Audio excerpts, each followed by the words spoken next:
All right, welcome back. So as mentioned, either in class or via an announcement, we're going to try to go ahead and finish off this first section just on simple linear regression and some of the kind of basics involved with that by finishing up transformations. And so we had done an example of a prediction in a transformed model in class. And for transformations, this is the part that's kind of easy to do. Or in other words, if you use a transformed model and you're only interested in using that model to make predictions, you're still pretty much good to go. And so we had this fitted model where we log transformed both the response and the explanatory, and we saw in class that that seemed to fix a lot of the assumptions that had gone awry. And we had done this practice prediction as well. And so let's do a second just practice prediction for the brain weight of an animal that has a body weight of 6,500. And so our fitted regression equation, which again we got from the class section, is given up here. And so if I just throw in the 6,500 for x, the only kind of trick is that if you're using R to do this calculation, you're pretty much good because R will assume that this log is the natural log. If you're using a calculator, then you would need to use the ln button on your graphing calculator, but that we're not really going to focus on that because pretty much you could do all of your calculations in this class in R, and so you might as well just do that. So if you do that calculation, you would predict that the log brain weight of this mammal is whatever this number turns out to be. And so I didn't actually do that calculation because I know we're going to take that number and then raise it by e to cancel that out. If you do all that, you should get a prediction of 6,230.6 pounds.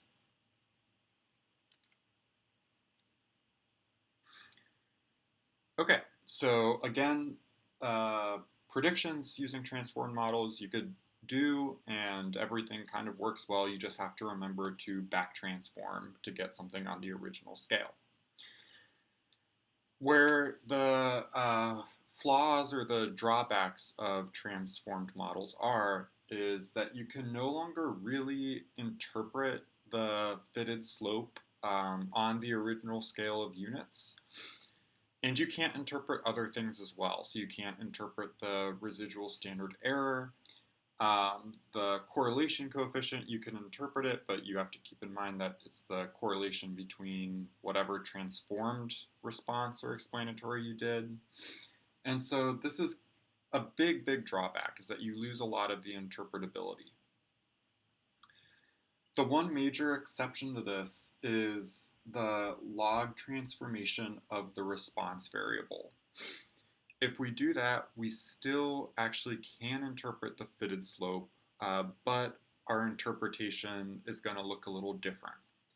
And so that's what we're going to spend the last part of this video talking about, is if we fit a model like we have here, where the response is log transformed and the explanatory is just left alone, which is a fairly common transformation, how can we interpret this slope coefficient for total sleep?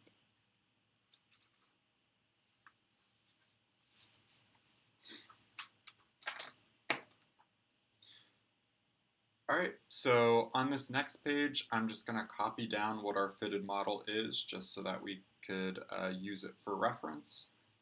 And so we've got the log of our response is 6.173 minus 0.2994 times our explanatory, which is total sleep here.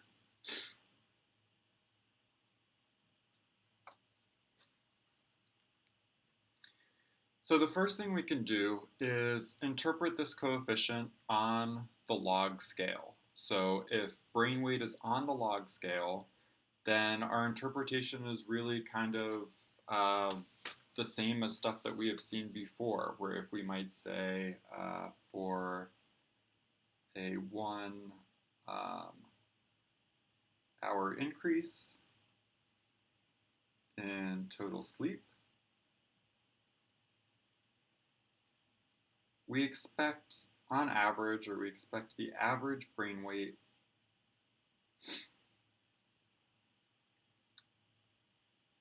of mammals to decrease by 0.2994 kilograms. Except this isn't quite right. So this isn't right because, well, we're starting out okay for a 1 hour increase in total sleep, but our response isn't the average brain weight of mammals. Our response is the log of that. So we would expect the average natural log of brain weight of mammals to decrease by 0.2994 kilograms. At which point we should be asking ourselves, like, what? Or huh? Or something like that. This interpretation, it doesn't really make sense. I know if we increase sleep by 1 hour, humans just can't really think in what is going to happen to the average natural log of brain weight of mammals, and that's going to decrease by 0.2994. For most of us, or probably all of us, that means close to nothing. So we don't really want to use that interpretation because we can't think in terms of the natural log of brain weight and what that decrease by 0.2994 would actually mean. So if our standard interpretation is out, what we would need to do is use a back-transformed estimate of our slope. And so if we take our slope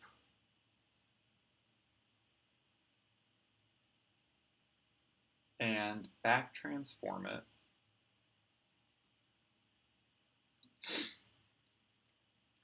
then we would get 0.741.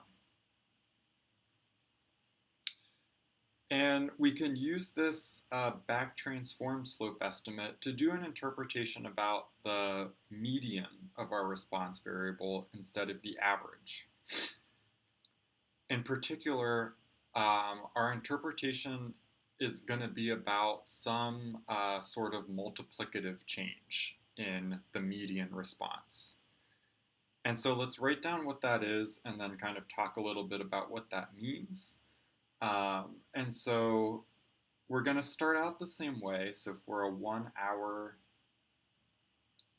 increase in total sleep,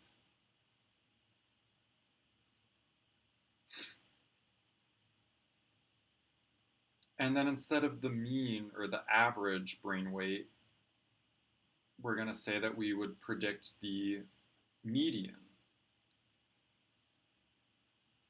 brain weight to have a multiplicative change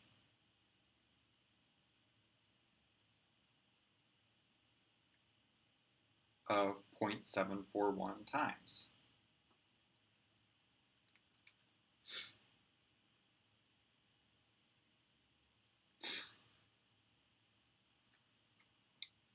That still might not make that much sense, but this is a lot more sensible than the log response transformation that just completely is off base. This might make a little bit more sense with a little example to kind of illustrate what we mean by multiplicative change. So as an example, so we might say that we would expect, or we'll say predict, the median brain weight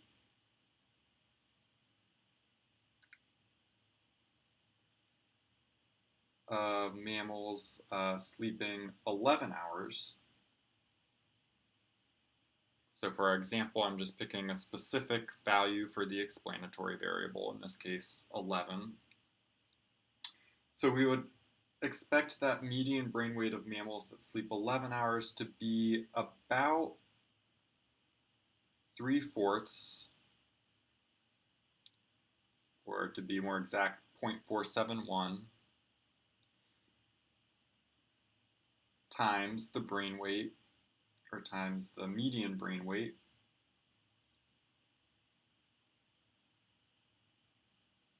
of all mammals sleeping 10 hours.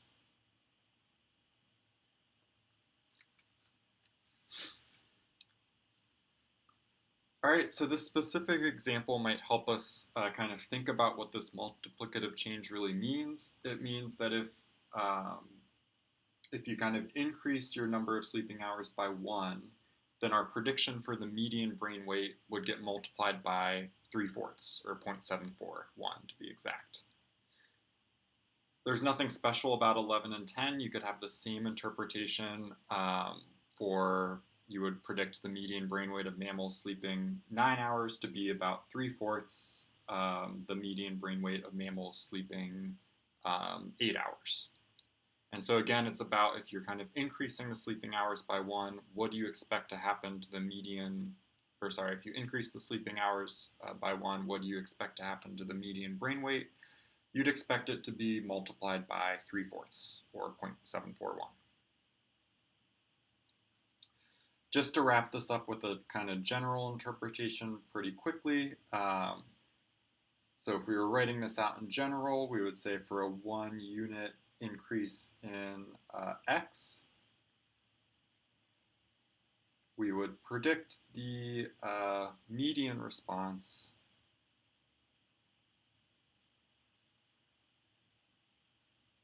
to have a multiplicative change of e to the beta hat 1 times.